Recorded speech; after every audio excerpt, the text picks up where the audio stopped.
통일 번영을 여는 북한 전문 통신 NK투데이 공식 팟캐스트 스케치북 159회 방송을 시작합니다.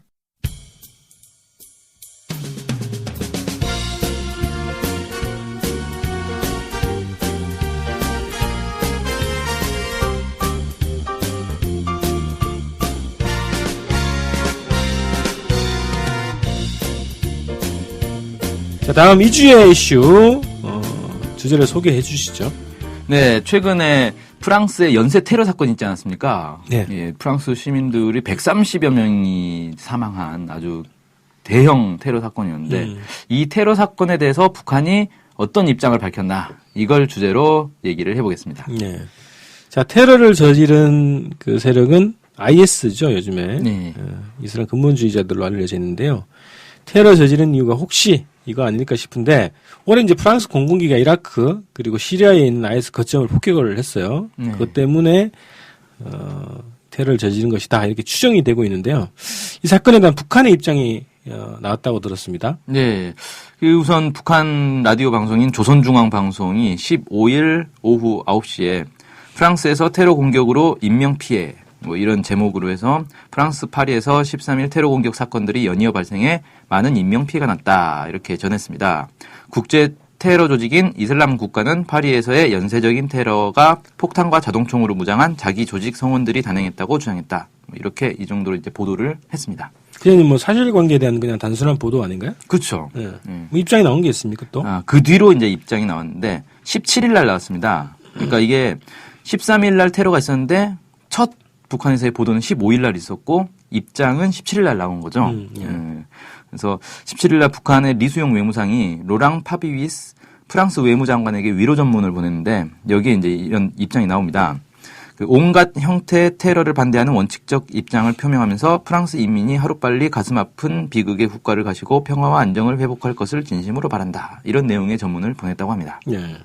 아니 최근에 그 보도를 딱 보니까 한국의 언론에서 뭐 북한이 IS와의 연계설을 부정하기 위해서 네. 그 안간힘을 쓰고 있다 그러면서 이 테러에 대한 이제 반대 입장을 밝히는 뭐 활동을 이렇게 하고 있다는 거예요. 그럼 이제 이번 사건 외에도 다른 테러 사건에 대한 입장을 밝힌 적도 있나요? 네, 있습니다. 그 올해만 해도 사실 테러 사건이 많이 일어났어요. 근데 문제는 그 요즘 최근에 테러 사건들이 대부분 IS와 관계 있는 테러들이거든요. 그래서 보면은 이제 가장 최근에는 11월 9일에 있었습니다. IS가 레바논 베이루트에서 연쇄 폭탄 테러를 일으켰는데 여기에 이제 리수용 외무상이 14일 레바논 외무 및 이민상에게 위로 전문을 보냈고요. 또 2월 1일에는 IS 연계 세력이 그 1월 29일 이집트 테러 공격이 있었는데 여기에 대해서 이 압델 파타 LCC 이집트 대통령에게 위로 전문을 보냈습니다. 일이 어렵네. 네. 그다음에 그 샤를리 앱도 테러 기억나세요? 그것도 프랑스에서 있었죠. 그렇죠. 네. 거기에도 프랑스 외무장관 앞으로 위로 전문을 보냈다고 합니다. 자, 그럼 이제 북도 공식적으로 테러를 반대한다 이제 이렇게 봐야 되는 건가요? 예, 그렇죠. 그 6월 26일입니다. 6월 26일 쿠웨이트에 있는 이슬람교 시아파 모스크에서 발생한 IS에 의한 자살 폭탄 테러 때 그 쿠웨이트 국왕에게 북한이 이제 위로 전문을 보냈는데 그 내용이 뭐라고 돼 있냐면 온갖 형태의 테러와 그에 대한 어떠한 지원도 반대하는 것은 우리 공화국 정부의 일관하고도 확고한 입장이다. 이렇게 밝혔다고 합니다. 뭐 북의 공식적인 입장 이렇게 봐야 되겠네요. 그렇죠.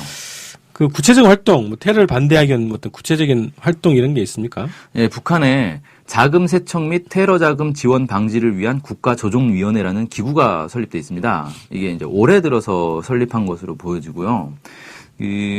여기 이제 김천균 북한 중앙은행 총재가 이 기구에 대한 설명을 이제 한 게 있습니다.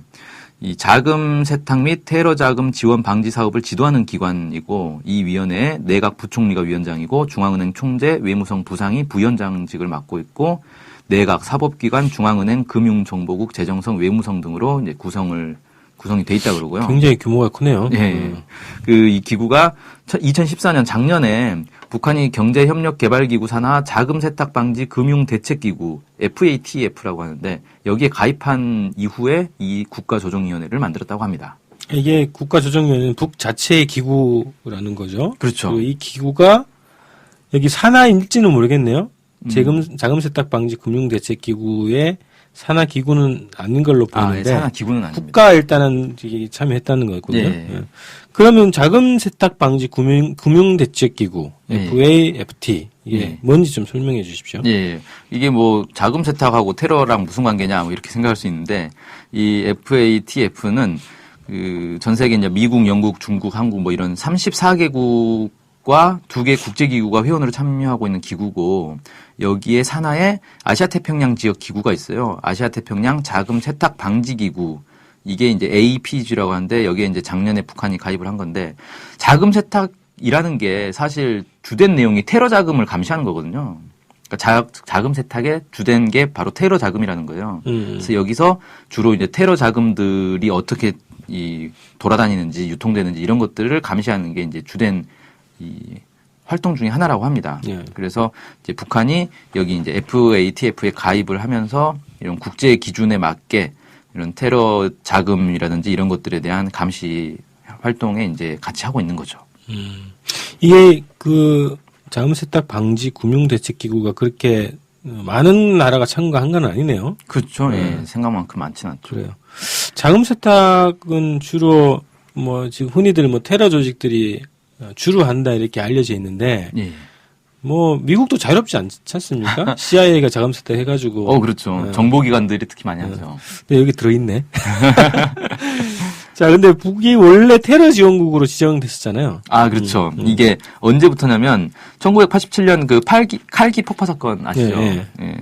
이 사건 이후에 1988년에 미국에서 북한을 테러 지원국으로 지정을 했어요. 그러니까 미국이 지정한 거라는 거예요. 국제기구가 뭐 지정한 이런 게 아니고요. 그렇죠. 그러니까 국제기구는 테러 지원국 이런 지정하는 건 없고 미국이 자기 국내법으로 이 테러 지원국을 지정을 하면 이 나라와하고 거래를 할 수 없게 되는 거예요. 그리고 심지어는 이 나라와 거래한 나라들도 미국과는 거래를 못하는 뭐 이런 식으로.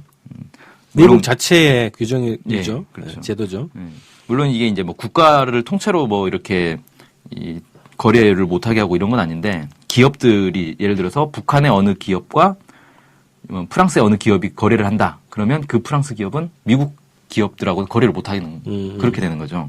뭐 이런 식의 이제 자국법이 있는 건데 이걸 이제 미국의 국무부가 지정을 하는 거예요. 그래서 국제 테러 행위에 반복적으로 지원을 제공한 국가를 테러 지원국으로 이제 지정을 하는 건데 이게 2008년에야 테러 전국 명단에서 이제 북한이 빠집니다.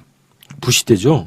예, 그렇죠. 이때가 그 미국하고 북한하고 이제 계속 협상을 해가지고 이걸 이제 빼주는 걸로 미국이 이제 합의를 본 거죠.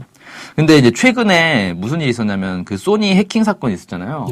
이걸 이제 북한이 한 거다라고 오바마 정부가 규정을 하고 그러면서 미국 내에서 그럼 북한을 테러 지원국으로 재지정하자. 이런 이제 움직임들이 일고 있습니다. 아직은 뭐 구체화된 건 아닌데 그런 논의가 지금 더 커지고 있다는 얘기고요. 그렇죠. 그동안 근데 이제 뭐 북미 간의 대화가 진행될 때는 이 테러 문제에 관해서 여러 가지 협의들이 있었는데 어떤 게 있었습니까? 그렇습니다. 이 대표적인 성과가 2000년에 있었는데 2000년 10월 6일 날 국제 테러리즘에 관한 북미 공동 성명을 합의를 해서 발표한 적이 있습니다. 이게 이제 2000년 3월부터 계속해서 이제 회담을 통해 가지고 합의를 한 건데 이 회담에서 뭐라고 했냐면 양측은 국제 테러가 세계 안보와 평화에 대한 용납할 수 없는 위협이 되고 있으며 화학, 생물학 또는 핵 장치 및 물질이 개입된 테러 행위를 포함한 모든 형태의 테러리즘은 저지되어야 한다는 점에 의견을 같이 했다. 이렇게 하면서 북미 사이에 테러를 서로 막기 위해서 노력하자, 협력하자 이런 이제 합의까지 한 적이 있죠. 견해를 확인했다 이런 거 아닌가요? 뭐 협정이나 뭐 이런 게 체결된 건 아니죠? 그렇죠. 그러니까 공동 성명을 발표한 거고 그 안에는 이제 그래서 테러를 막기 위해 서로 뭐 정보도 교환하고 뭐 이런 걸 하자. 뭐 이런 내용도 들어 있습니다.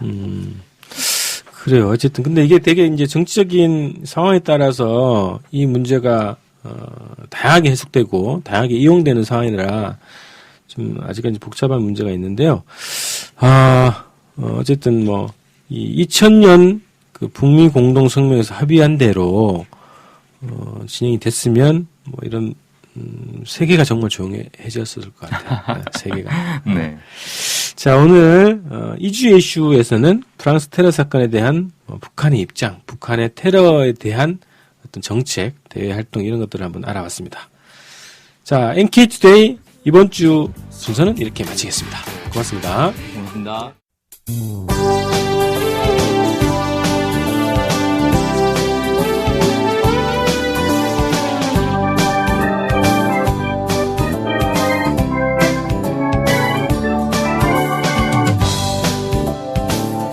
우리 NK투데이가 협동조합인 것 알고 계시죠? 네, 언론협동조합 NK투데이죠. 네. 근데 왜 협동조합이에요?